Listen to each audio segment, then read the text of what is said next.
Good morning বন্ধুরা, পূর্বাজ লাইফস্টাইলে নতুন আর একটা ব্লগে আপনাদের স্বাগত জানাচ্ছি। আশা করি আপনারা সবাই ভালো আছেন, আমিও ভালো আছি। তো আজকে হচ্ছে গিয়ে শুক্রবার, আর এখন বাজে হচ্ছে বেলা 11টা।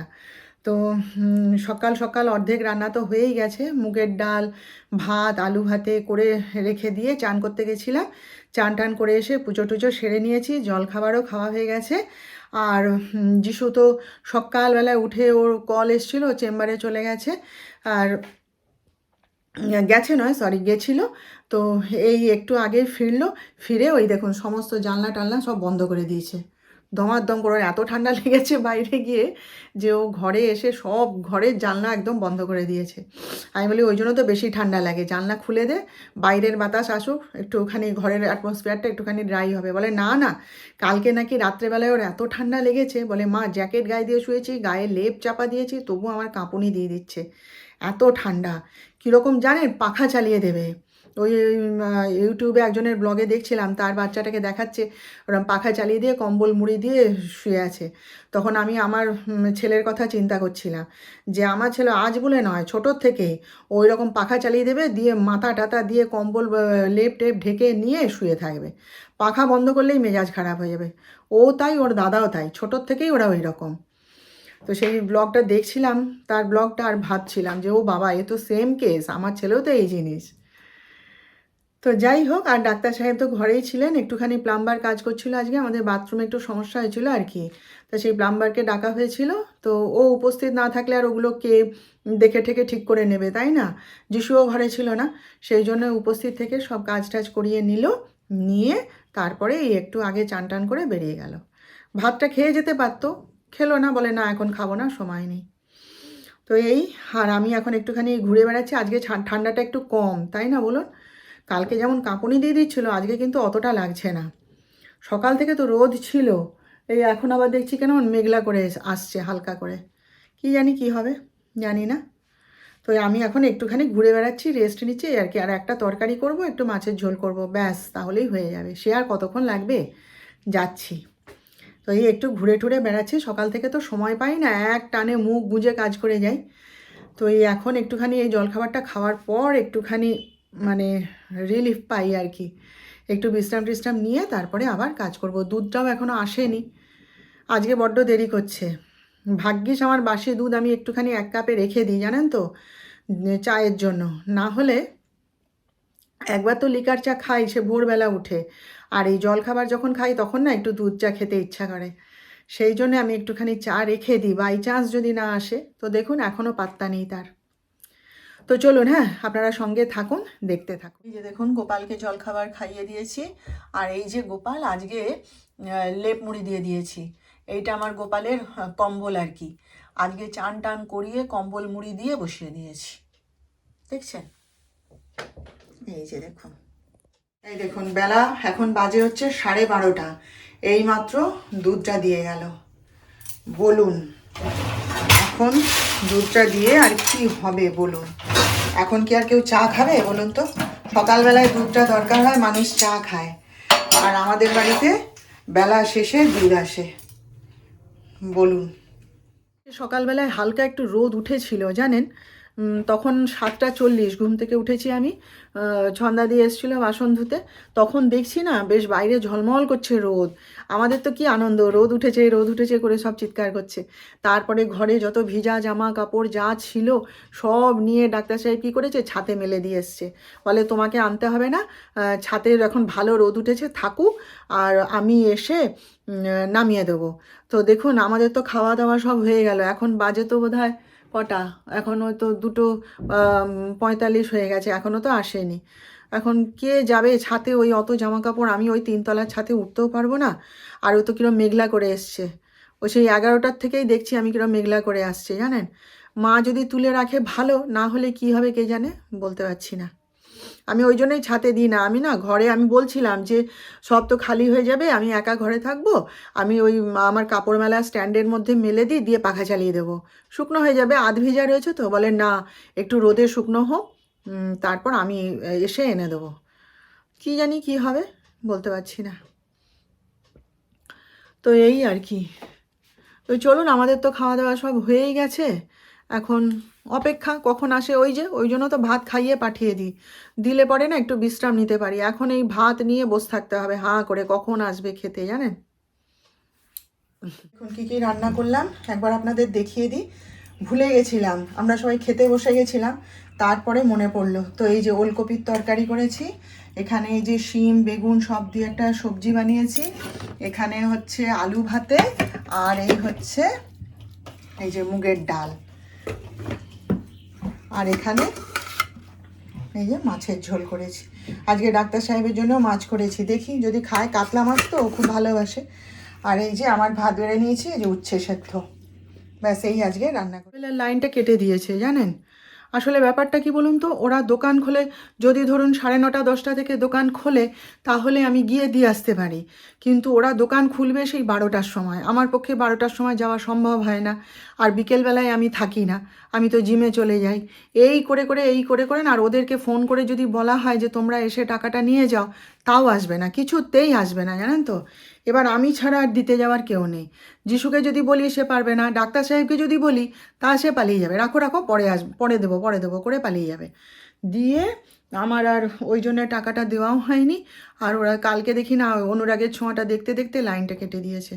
এবার আজকে সকালবেলায় যখন ডাক্তার সাহেব যাচ্ছে, তখন আমি একটু সকালবেলাতে দোকানে গেছিলাম, যে একটু দরকার ছিল।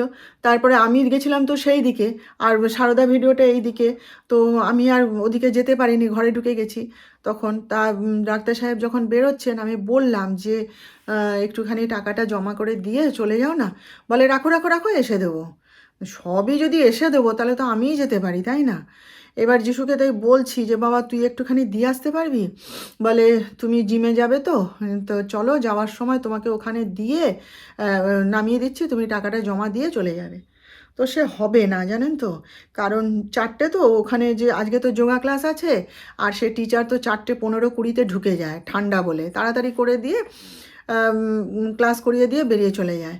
তো ওখানে যাওয়া মানে এখন ওখানে ভিড় থাকে, লাইন দিতে হবে, বসতে হবে, দেরি হয়ে যাবে। কি করব আর, নিজে সব কাজ করতে গেলে না ওই এক যন্ত্রণা, বুঝলেন তো। দেখি আজকে থাক, আমি ভাবছি কালকে তো শনিবার, কালকে তো যাব না জিমে, কালকে বরং বিকেলের দিকে গিয়ে দিয়ে আসবো। তারপরে আজকে আমার আরও কাজও আছে, একটু দোকানে যেতে হবে, সেসব কাজগুলো, অনেক কাজ আছে আজকে, 3-4টে দোকানে যেতে হবে আমাকে। তারপরে দেখি যদি সময় করতে পারি তাহলে। না, আজকে যাব না জানেন তো, কালকেই যাব ভাবছি, কালকে ধীরে সুস্থে যাবো, এছাড়া উপায় নেই। আজকে সিরিয়ালটা দেখা হবে না, এই আর কি। গুড ইভিনিং বন্ধুরা। তো এখন বাজে হচ্ছে 7টা 15। এই যাব, গাটা ধোবো, ধুয়ে সন্ধ্যা দেখাবো।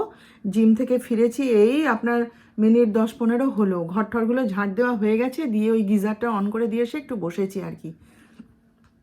তা আজকে তো জিমে যখন যাচ্ছি আমি, তখনই ডাক্তার সাহেবের সঙ্গে রাস্তায় দেখা হলো। তো তারপরে তো বাড়ি এসে এখন দেখছি নেই। তো খাওয়া দাওয়া করে বেরিয়ে গেছে, দেখছি বাসন ঠাসন ধুয়ে টেবিল পুছে পরিষ্কার করে তারপরে গেছে। যা যা রেখে গেছিলাম সবই খেয়েছে। এটাই ভালো লাগে জানেন তো, যখন কারো জন্য কিছু রান্না করব, তখন সে যদি তৃপ্তি করে পুরোটা খায় না, তবেই ভালো লাগে, নাকি বলুন? আর না হলে ওই এটা অর্ধেকটা খেলো, ওটা ফেলে দিল, এটা খাবো না ওটা খাবো না, এরকম করলে না প্রচুর রাগ ধরে, যাই বলুন। তো আমি জিম থেকে ফিরে তো বেরিয়ে তো আমি দোকানে গেছিলাম, আপনাদের তো বলে গেলাম। দোকান বাজার টাজার সব সেরে টেরে হাঁটতে হাঁটতেই চলে এসেছি। এসে তো আবার পাড়ার একটু দোকানে গেছিলাম। কেন জানেন, ডিম নেই ঘরে, ডিম শেষ হয়ে গেছে। এবার ডাক্তার সাহেবকে বলেছি, সে এখন কখন আনবে কে জানে, তার তো মাথায় থাকবে না, আরও অনেকবার বলতে হবে, তবেই তার মাথায় মানে কাজ করবে। তো যাই হোক, তো আজকে আমার ছেলেটা জানেন কি খেয়েছে, ওর জন্য একটা ডিম রেখে দিয়েছিলাম, একটাই ডিম ছিল, আমি বলি ঠিক আছে তাহলে যিশু খেয়ে নেবে, আর আমরা তো মাছ খাবো। এইবারে তার ভাত বাড়তে গিয়ে সেই ডিমটা ভাজবো, জানেন ডিমটা ফাটিয়ে দেখি না, ডিমটা খারাপ, পচা ডিম। এবারে তখন দোকানও বন্ধ হয়ে গেছে, কী হয়ে গেছে, এবার কি খেতে দিই ছেলেটাকে। তো এত করে বললাম জানেন, যে ওলকপির তরকারি হয়েছে খা না, কিছুতেই খেলো না জানেন তো। সে কী দিয়ে ভাত খেলো জানেন, ডাল আলু ভাতে, আর ফ্রিজে আচার রাখা ছিল, যিশু আচার খেতে খুব ভালোবাসে, তা সেই আচার ছিল, সেই দিয়ে বসে বসে ভাত খেলো।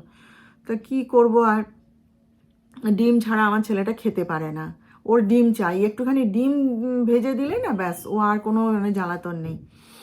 তো সেই জন্যে 12টা ডিম এনে রেখে দিলাম আর কি। তো এই আর কি বলে, আমাদের এখানে কি হয়েছে, ওই শিকাগো পিৎজা বলে একটা দোকান উদ্বোধন হয়েছে। ওই জিন সেন্টার বলে একটা দোকান আছে, ওই হাসপাতাল মোড়ের দিকে যেতে পড়ে, সেইখানে নাকি হয়েছে।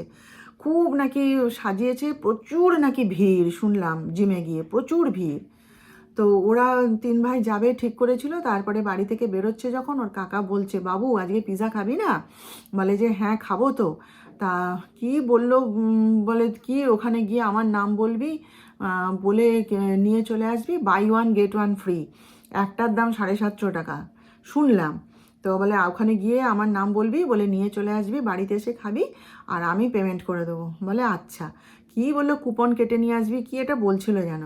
তা আমাকে বললো আমি জিমে নামিয়ে দিয়ে আমি ছোড়দা দাদা মিলে যাব। তা সেই গেছে মনে হয়। তো ঘরে তো এসে তো দেখতে পাচ্ছি না। তো এই আর কি। তো আজকে আবার গিফট পেয়েছি জানেন তো, 2টো গিফট এসছে। দাঁড়ান আমি সন্ধ্যা টন্ধা দিয়ে নিই, চাটা খেয়ে নিই, নিয়ে তারপর আপনাদের সঙ্গে শেয়ার করব। চলুন, হ্যাঁ পরে আবার কথা বলবো।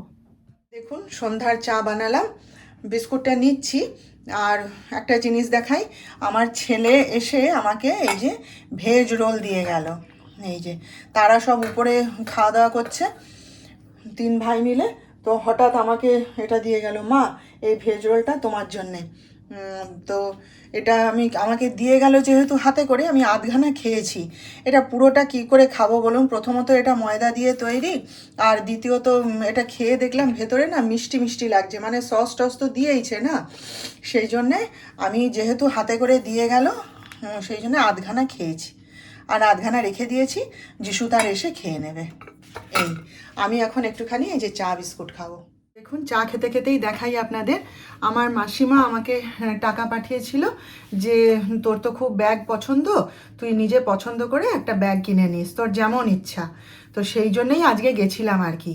তো এই যে দেখুন এই ব্যাগটা, এখানে খুব এই ব্যাগটা চলছে, হ্যাঁ হ্যান্ড প্রিন্ট না কি বললো, ব্লক প্রিন্ট, এই ব্যাগগুলো এখানে খুব চলছে। তো এরকম ছোটোখাটো ব্যাগ আমার নেই, আমার তো সবই বড় বড় ব্যাগ কাঁধে নিয়ে নিয়ে যাওয়ার জন্যে। তো সেই জন্যে মানে ঝট করে বেরোনোর জন্য এরকম একটা, এই যে এই ব্যাগটা আমিও একটা কিনবো ভাবছিলাম, সবার হাতেই দেখি, তো আজকে এই ব্যাগটা কিনে আনলাম। এইটা নিয়েছি, আর এই যে দাঁড়ান দেখাচ্ছি, আর এই যে এই হ্যান্ড ব্যাগটা নিয়েছি। এই যে এটা খুব সুন্দর, দেখুন পিছন দিকে আবার চেন আছে, কি সুন্দর বড় ব্যাগটা, বেশ পিছন দিকেও আবার খোপ ঠোপ করা আছে। ব্যাগটা আমার খুব পছন্দ হয়েছে, কালারটাও ভালো হয়েছে, অনেক রকম কালার ছিল। তো আমি লাল খুঁজছিলাম, লাল রঙ আমার খুব ভালো লাগে জানেন তো। তো লাল নেই, ঠিক আছে, আমার লাল রঙের হ্যান্ডব্যাগ আছে। তো হ্যান্ডব্যাগটা সবসময় লাগে, আর আমি একটা হ্যান্ডব্যাগ আমি খুব বেশি দিন ব্যবহার করি না, বুঝলেন তো। আমি যেমন দেখুন এই যে এই হ্যান্ডব্যাগটা, এই যে দেখছেন এই হ্যান্ডব্যাগটা এতদিন ব্যবহার করলাম। এইটা আমাকে, আমি কসমেটিক্স কিনি যে দোকানটা থেকে, আমাদের ভীমার বাজারে রয়েছে, যে দোকান থেকে আমি বললাম না কসমেটিক্স না মানে ইমিটেশন গয়না টয়না সব কিনি আর কি, সেই দাদা আমাকে গিফট করেছিল এইটা। প্রত্যেক বছর পুজোর সময় যখন কেনাকাটার পরে ওই দাদা আমাকে একটা করে এরকম হ্যান্ডব্যাগ গিফট করতো। আরও ছিল, আছে নয় ছিল, আগেও আরও ওরকম ব্যাগ গিফট করেছে, একসঙ্গে ব্যাগ সামনে ফেলে দিত, বৌদি তোমার কোনটা পছন্দ, কোন রঙটা পছন্দ, কীরকম পছন্দ তুমি নিয়ে নাও। তো প্রত্যেকবারই একটা করে এরকম ব্যাগ দিত। তো এই ব্যাগটা এতদিন চালালাম। তো এবার আরেকটা, মানে একটা হ্যান্ডব্যাগ আমি রকমারি ব্যবহার করি, আমার এক ব্যাগ বেশি দিন ব্যবহার করতে ভালো লাগে না। তো আরও আছে আমার হ্যান্ডব্যাগ, তো এইটা পছন্দ হলো তাই এইটা নিয়ে এলাম, ভালো আছে। এই দুটো ব্যাগ আমার মাসিমা আমাকে দিয়েছে। আজ আমার ঘরে কত রকমের খাবার, সবাই খাবার নিয়ে আসছে আমার জন্য। এক্ষুনি ডাক্তার সাহেব এসেছিলেন, এই যে আমার আর নিজের জন্যে ধোসা কিনে নিয়ে এসেছিলো, এই যে নিজে খেয়ে এক্ষুনি আবার বেরিয়ে গেল। ওই যে কি 8:30টার সময় ওটি আছে, তাই হুড়মুড় করে খেয়ে বেরিয়ে গেল। আর এই যে আমার জন্য প্লেটে সাজিয়ে রেখে গেছে, আমি খাবো একটু পরে খাবো, চাটা খেলাম তো। তো দেখুন আজ কত সবাই আমার জন্য খাবার নিয়ে আসছে, এদিকে আমার পেটে কিন্তু জায়গা নেই, আর কত খাবো আমি। 9:30 বেজে গেছে, আজকে তো আর সিরিয়ালটা দেখা হলো না, কি করব, কিছু তো করার নেই, কালকে দেখা যাবে। তো তো রাতে সেরকম খাওয়া দাওয়ারও আর আজকে কিছু নেই, কারণ যিশু তো আর খাবে না, ওর উপরে খাওয়া দাওয়া করে নিয়েছে। আর আমিও কিছু খাবো না, ওই ধোসাটা খেলাম, পেট ভরে গেছে। তো এই যে মটর ছিল না, এই যে দেখুন, এই যে ফ্রিজে সেই মটরগুলো সেদ্ধ করে রাখা ছিল, সেইটা বের করে রেখেছিলাম। একটু আলু দিয়ে আলু মটরের মতন ঘুগনি বলুন আর আলু মটরের তরকারি বলুন, মোট কথা বানাবো। আর ডাক্তার সাহেবের জন্য কটা রুটি করে দেবো।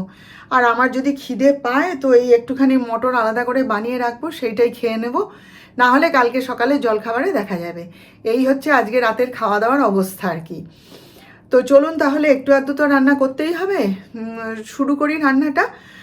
আর তাহলে আজকের মতন এখানেই বিদায় নিচ্ছি। কালকে আবার দেখা হবে নেক্সট ব্লগে নতুন বিষয় নিয়ে। আপনারা সবাই ভালো থাকবেন। আর আমার ভিডিওটা ভালো লেগে থাকলে প্লিজ একটা লাইক, শেয়ার, সাবস্ক্রাইব অবশ্য করে দেবেন।